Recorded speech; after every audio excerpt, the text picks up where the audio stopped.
മഹാലക്ഷ്മി സീരിയലിൻ്റെ പുതിയൊരു എപ്പിസോഡിൻ്റെ പ്രമുഖ വിശേഷങ്ങളിലേക്ക് എല്ലാവർക്കും സ്വാഗതം. അങ്ങനെ കണ്ണൻ ഹോസ്പിറ്റലിൽ ചെന്നിട്ട് സീമന്തിനിയോട് ഞാൻ എന്തായാലും മേഘനെ ഒന്ന് കണ്ടിട്ട് വരട്ടെന്നും പറഞ്ഞ് മേഘനാഥനെ കാണാനായിട്ട് കയറി ചെല്ലുന്നുണ്ട്. ഈ സമയത്ത് മേഘനാഥൻ യാതൊരു ഓർമ്മയില്ലാതെ ഇങ്ങനെ കണ്ണും തുറച്ച് കിടക്കുന്നുണ്ട്. എന്നിട്ട് കണ്ണൻ മേഘനാഥനെ ആകമാനം ഒന്ന് ഒഴിഞ്ഞു നോക്കിയിട്ട് മനസ്സിൽ വിചാരിക്കുന്നുണ്ട്, എന്തായാലും നീ ഇനി പഴയതുപോലെ ജീവിതത്തിലേക്ക് തിരിച്ചു വരരുതെന്ന ഞങ്ങളുടെ എല്ലാവരുടെയും പ്രാർത്ഥന. നീ ഇനി തിരിച്ചു വന്നിട്ടുണ്ടെങ്കിൽ വീണ്ടും നീ ഞങ്ങളെ ഉപദ്രവിക്കാൻ ശ്രമിക്കും. എനിക്ക് എൻ്റെ ഭാര്യയുടെയും കുഞ്ഞിൻ്റെയും ജീവൻ രക്ഷിക്കണം. അതിനുവേണ്ടി നിന്നെ കൊല്ലേണ്ടി വന്നാൽ അതിന് ഞാൻ മടിക്കില്ല. എന്നിട്ട് കണ്ണൻ മേഘനെ എടാ മേഘ മേഘ എന്നും പറഞ്ഞ് വിളിക്കുന്നുണ്ട്. ആ സമയത്ത് ഈ മേഘനാഥൻ്റെ കണ്ണ് മാത്രം ചലിക്കുന്നുണ്ട്. കണ്ണ് വെച്ചിങ്ങനെ ഈ കണ്ണൻ്റെ നേരെ നോക്കുന്ന സമയത്ത് കണ്ണൻ പറയുന്നുണ്ട്, നീ ഞാൻ നടന്നു തുടങ്ങിയ വിവരം എങ്ങനെയാണ് മനസ്സിലാക്കിയെന്ന് എനിക്കറിയില്ല. പക്ഷെ നീ അത് മനസ്സിലാക്കിയെന്ന് വിചാരിച്ച് എനിക്കൊരു ചുക്കുമില്ല. മഹാലക്ഷ്മിയുടെ വയറ്റിൽ വളരുന്ന കുഞ്ഞ് എൻ്റെ കുഞ്ഞ് തന്നെയാണ്. പിന്നെ ഞങ്ങളിങ്ങനെ ഒരു നാടകം കളിക്കുന്നത് എൻ്റെ കുഞ്ഞിനും ഭാര്യയ്ക്കും ഒരപകടവും സംഭവിക്കാതിരിക്കാനാണ്. എൻ്റെ രണ്ടാനമ്മയും അതുപോലെ നിൻ്റെ അച്ഛനും ആ കരുണയുടെ അച്ഛനെല്ലാം ചേർന്ന് മഹിയുടെ വയറ്റിൽ വളരുന്നത് എൻ്റെ കുഞ്ഞാന്ന് അറിഞ്ഞിട്ടുണ്ടെങ്കിൽ ആ കുഞ്ഞിനെ ഇല്ലാണ്ടാക്കാൻ നോക്കുമെന്ന് എനിക്കറിയാം. അതുകൊണ്ട് തന്നെ ഞങ്ങൾ നിങ്ങളുടെ മുമ്പിൽ ഇങ്ങനെ ഒരു നാടകം കളിക്കുന്നത്. അതെൻ്റെ കൂടെ നിൽക്കുന്ന എല്ലാ ആളുകൾക്കും അറിയാം. അതറിയാൻ പാടില്ലാത്തത് എൻ്റെ ശത്രുക്കൾക്ക് മാത്രം. എന്തായാലും നീ ഇനി ജീവിതത്തിലേക്ക് തിരിച്ചു വരുന്നത് ഞാൻ ഒരിക്കലും ആഗ്രഹിക്കില്ല. നിനക്കിനി ഒരു മാറ്റം ഉണ്ടാവാൻ പോണില്ല. നിനക്ക് നന്മയുള്ള ഒരു ഹൃദയം ഇനി ഉണ്ടാവുകയുമില്ല. നീ എന്നും മറ്റുള്ളവരുടെ സ്വത്ത് ആഗ്രഹിച്ച് ഇങ്ങനെ കൊല്ലണമെന്ന് വിചാരിച്ച് നടക്കുകയുള്ളൂ. പക്ഷേ നിന്നെ കൊന്നുകളയാനുള്ള ദേഷ്യം എനിക്കുണ്ടെങ്കിലും ഞങ്ങളത് ചെയ്യാറില്ല. ഞങ്ങൾ ആരുടെയും ജീവൻ എടുക്കാറില്ല. ഈശ്വരനായിട്ട് കൊടുത്ത ജീവിതം എടുക്കാനുള്ള അധികാരം ഞങ്ങൾക്കാരും തന്നിട്ടുമില്ല. പക്ഷെ നീയും നിൻ്റെ കൂടെയുള്ളവരും ഞങ്ങളുടെ ജീവൻ എടുക്കാനാണ് നടക്കണേ. ഇനി നീ ഇവിടുന്ന് എഴുന്നേറ്റിട്ട് വീണ്ടും എൻ്റെയും മഹിയുടെയും പുറകെ ഞങ്ങളുടെ ജീവൻ എടുക്കാനാണ് വരുന്നതെങ്കിൽ അതിന് മാർക്ക് തരുന്ന ശിക്ഷ എന്താണെന്നുള്ളത് പറഞ്ഞറിയിക്കാൻ പോലും പറ്റില്ല. മിക്കവാറും അവൻ നിന്നെ തീർത്ത് കളയുന്നത്.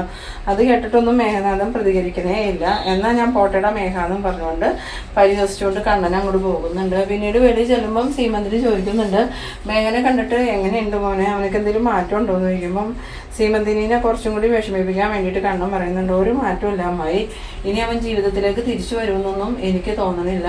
ഇത്രയും നാളും അമ്മാവൻ വീൽ ചെയറിലായിരുന്നു. ഇനിയിപ്പോൾ അമ്മാവൻ വീൽ ചെയറിൽ നിന്ന് പതിയെ എഴുന്നേറ്റ് തുടങ്ങിയപ്പം അടുത്ത ആൾ മേഘനായിരിക്കും. മേഘനക്ക് പക്ഷേ വീൽ ചെയറിൽ പോലും ഇരിക്കാൻ പറ്റുമെന്ന് തോന്നണില്ല അമ്മായി. ജീവിതകാലം മുഴുവൻ ഇനി അവൻ കിടന്ന കിടപ്പിലായിരിക്കും. അമ്മായിയുടെ ജീവിതവും പോയി, അവൻ്റെ ജീവിതവും പോയി എന്ന്. ആ സമയത്ത് ശ്രീമന്തിനി പറയുന്നുണ്ട്, ഇതിനെല്ലാം കാരണം ആ മഹാലക്ഷ്മിയാണ്. അത് കേട്ടതും കണ്ണനക്ക് അങ്ങനെ ഭയങ്കര ദേഷ്യം വരുന്നുണ്ടെങ്കിലും കണ്ണൻ ഒന്നും മിണ്ടാതെ ഞാനിപ്പോൾ വരാമെന്നും പറഞ്ഞുകൊണ്ട് അങ്ങോട്ട് പോകുന്നുണ്ട്. പിന്നീട് കണ്ണൻ നേരെ പോകുന്നത് മാർക്കോയുടെ അടുത്തേക്കാണ്. മാർക്കോയുടെ അടുത്ത് എന്നതും മാർക്കോ ഭയങ്കര സന്തോഷത്തിൽ തന്നെയാണ്. കണ്ണൻ സാറോ എപ്പോഴാണ് വന്നതെന്ന് ചോദിക്കുമ്പോൾ ഞാനിപ്പോൾ വന്നതേ ഉള്ളൂ, ഞാൻ വന്നിട്ട് ആ മേഘനെ ഒന്ന് കാണാൻ കയറിയിരുന്നു. അന്നേരം മാർക്കോ ചോദിക്കുന്നുണ്ട്, മേഘൻ്റെ അവസ്ഥ എന്താണെന്ന് ചോദിക്കുമ്പോൾ അവനക്ക് യാതൊരു അനക്കവും ഇല്ല. അവൻ്റെ തലയുടെ ഞരമ്പുകൾക്കൊക്കെ എന്തൊക്കെയോ ക്ഷതം സംഭവിച്ചിട്ടുണ്ടെന്നാണ് ഡോക്ടർ പറഞ്ഞത്. എന്തായാലും ഇനി അവൻ അടുത്ത കാലത്തൊന്നും എഴുന്നേറ്റ് നടക്കുമെന്ന് തോന്നണില്ല. ആ സമയം മാർക്കോ പറയുന്നുണ്ട്, ഇനിയിപ്പോൾ അവൻ എഴുന്നേറ്റ് നടന്നാലും കണ്ണൻ സാറ് പേടിക്കൊന്നും വേണ്ട. കണ്ണൻ സാറിനും മഹാലക്ഷ്മിക്കും എന്തെങ്കിലും സംഭവിച്ചു കഴിഞ്ഞാൽ പിന്നെ ഞങ്ങൾ ജീവിച്ചിരിക്കണതിൽ ഒരു അർത്ഥമില്ലല്ലോ. അവൻ എഴുന്നേറ്റ് നടക്കുന്നതിന് മുമ്പ് തന്നെ അവനെ തീർത്ത് കളയാനുള്ള ഏർപ്പാട് നമുക്ക് ചെയ്യാമെന്ന്. ആ സമയത്ത് കണ്ണൻ പറയുന്നുണ്ട്, അതൊന്നും വേണ്ട മാർക്കോ, ജീവൻ എടുക്കേണ്ടതൊന്നും നമ്മുടെ പണിയല്ല. അതൊക്കെ മേഘൻ്റെയും ആ പ്രതാപിൻ്റെയും ഒക്കെ ജോലിയാണ്. നമ്മളെന്തായാലും അത്രയും തരം താഴാൻ പാടില്ല. എന്തായാലും അവൻ തിരിച്ച് ജീവിതത്തിലേക്ക് വരുമെന്ന് നോക്കട്ടെ. അവൻ ജീവിതത്തിലേക്ക് വന്നു കഴിഞ്ഞാൽ ഉറപ്പായിട്ടും ഞാൻ എഴുന്നേറ്റ് നടന്ന കാര്യവും അതുപോലെ മഹാലക്ഷ്മിയുടെ വയറ്റിൽ വളരുന്ന കുഞ്ഞ് എൻ്റെ എന്നുള്ള കാര്യവും എല്ലാവരും അറിയും. പിന്നെ അവർ മഹിയെയും ആ കുഞ്ഞിനെയും ജീവിച്ചിരിക്കാൻ സമ്മതിക്കുമോ മാർക്കുമെന്ന് കഴിയുമ്പോൾ അതും നോർത്ത് തൽക്കാലം സാറ് ടെൻഷനാവണ്ട. അവൻ എന്തായാലും ബോധം തെളിഞ്ഞ് വരുമെന്ന് നോക്കാം. അങ്ങനെ അവൻ ജീവിതത്തിലേക്ക് തിരിച്ചു വരുവാണെങ്കിൽ നമുക്ക് അടുത്തത് എന്താ ചെയ്യേണ്ടതെന്ന് ആലോചിച്ചാൽ പോരെ. ഇപ്പോഴേ നമ്മളത് ആലോചിച്ച് ടെൻഷനാവണ്ടല്ലോ എന്ന്. പിന്നീട് കണ്ണനാണെങ്കിൽ ലോപ്പസിനോട് പറയുന്നുണ്ട്, ലോപ്പസ് എന്താ ആവശ്യം ഉണ്ടെങ്കിലും എന്നെ വിളിക്കാൻ മറക്കരുത്. ആ സമയത്ത് ലോപ്പസ് പറയുന്നുണ്ട്, ഞാൻ വിളിച്ചോളാം സാറേന്ന്. പിന്നീട് മാർക്കോയോടും ലോപ്പസിനോടുമായിട്ട് പറയുന്നുണ്ട്, മേഘനെ എപ്പോഴും നിങ്ങളൊന്ന് ശ്രദ്ധിച്ചേക്കണം.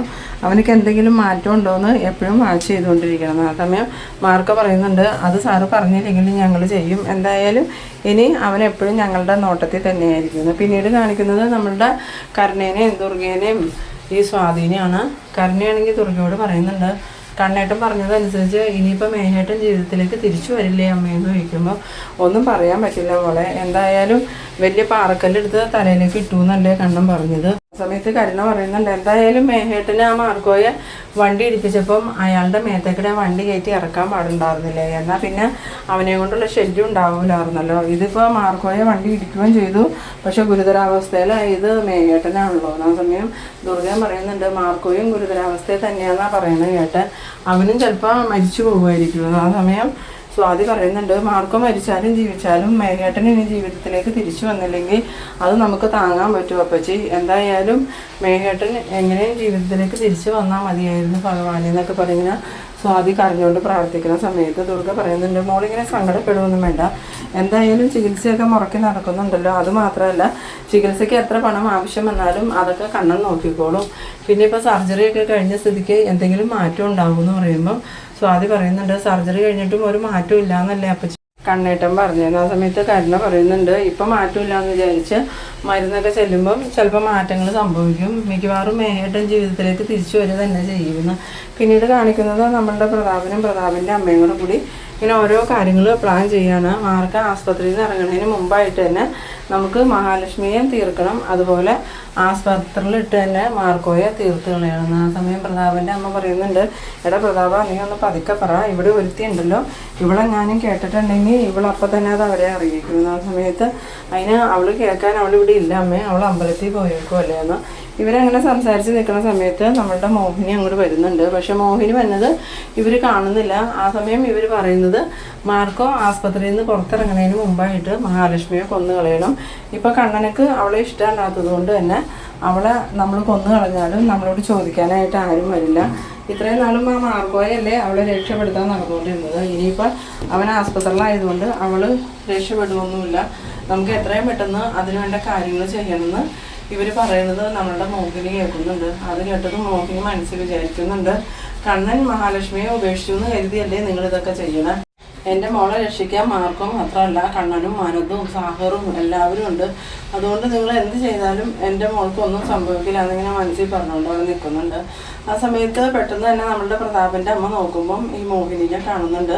മോഹിനിനെ കണ്ടതും അവർ പെട്ടെന്ന് സംസാരം നിർത്തുന്നുണ്ടെങ്കിലും മോഹിനി അകത്തേക്ക് കയറി പോകുന്നുണ്ട്. എന്നിട്ട് മോഹിനി അകത്ത് വന്നിട്ട് റെഡിയായി പുറത്തേക്ക് ഇറങ്ങി വരുന്ന സമയത്ത് ഇവർ ചോദിക്കുന്നുണ്ട് നീ ഇതെവിടെ പോവാടിയെന്ന് ചോദിക്കുമ്പോൾ എനിക്ക് അത്യാവശ്യമായിട്ട് എൻ്റെ മോളെ ഒന്ന് കാണണം എന്ന് പറയണം. ആ സമയം പ്രതാപൻ്റെ അമ്മയും കൂടി ഇപ്പം നീ എന്തിനാണ് ഈ മോളെ കാണാൻ പോണേ, അതിൻ്റെ ഒന്നും ഒരു ആവശ്യമില്ല, നീ ഈ വീട്ടിൽ നിന്ന് പുറത്തേക്ക് പോകാൻ പറ്റില്ല എന്നൊക്കെ പറഞ്ഞിങ്ങനെ മോഹിനിനെ തടയുന്നുണ്ട്. ആ സമയത്ത് മോഹിനി ഞാൻ എന്തായാലും പോവും, നിങ്ങളൊന്നും എന്നെ തടയണ്ടെന്ന് പറഞ്ഞ് വീണ്ടും ഇങ്ങനെ അവരുടെ അടുത്ത് പറയുന്ന സമയത്ത് നിന്നെ ഇനി രക്ഷിക്കാൻ ആരും വരില്ലടി, കണ്ണനാണെങ്കിൽ നിൻ്റെ മോളെ ഉപേക്ഷിക്കുക, പിന്നെ മാർക്കോ ഇല്ലേ അവനിപ്പോൾ മരിക്കാൻ കിടക്കുക, അതുകൊണ്ട് നിന്നെ ഞങ്ങൾ എന്ത് ചെയ്താലും ചോദിക്കാൻ ആരും വരില്ല. ഇത്രയും നാളും നീ നിൻ്റെ മോളുടെയും മരുമോൻ്റെയും അതുപോലെ മാർക്കോയുടെയും ബലത്തിലല്ലേ ഞങ്ങളെയൊക്കെ ഭീഷണിപ്പെടുത്തിക്കൊണ്ടിരുന്നത്, ഇനി നിൻ്റെ ഒരു ഭീഷണിയും ചിലവാവില്ലടി, നിന്നെ ഞങ്ങൾ ഇന്ന് തന്നെ മുറിയിലടച്ച് പൂട്ടാൻ പോകാമെന്നും പറഞ്ഞുകൊണ്ട് ഈ പ്രതാപൻ്റെ അമ്മയും കൂടി മോഹിനിനെ പിടിച്ചു വലിച്ച് മുറിയിൽ കൊണ്ടുപോയിട്ട് അടയ്ക്കുന്നുണ്ട്. ആ സമയത്ത് മോഹിനി പറയുന്നുണ്ട്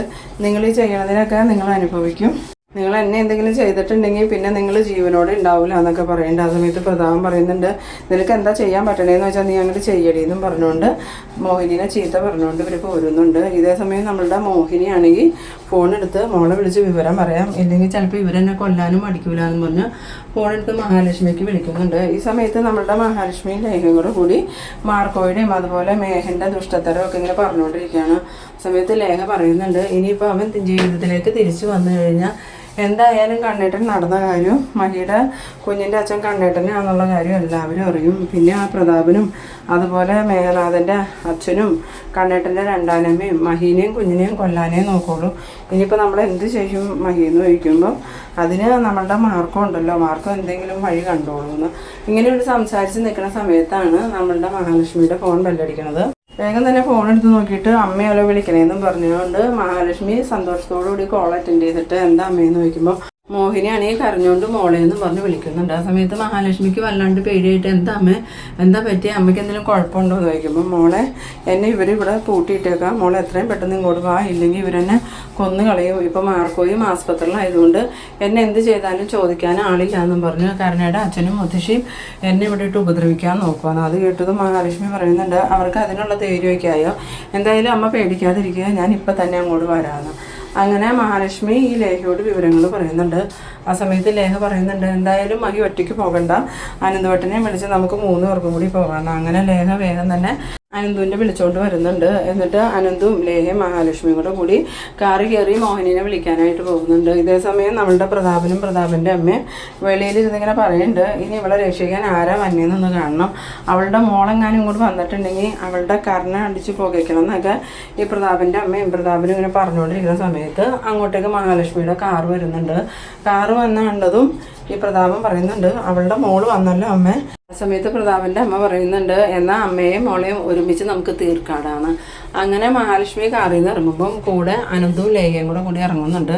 അത് കണ്ടതും പ്രതാപൻ്റെ അമ്മയ്ക്കും ചെറിയൊരു ഭയമാവുന്നുണ്ട്. എന്നിട്ട് മഹാലക്ഷ്മി വന്നിട്ട് അമ്മ എവിടെയെന്ന് ചോദിക്കണോ. ആ സമയത്ത് പ്രതാപൻ്റെ അമ്മയും ഒന്നും മിണ്ടണില്ല.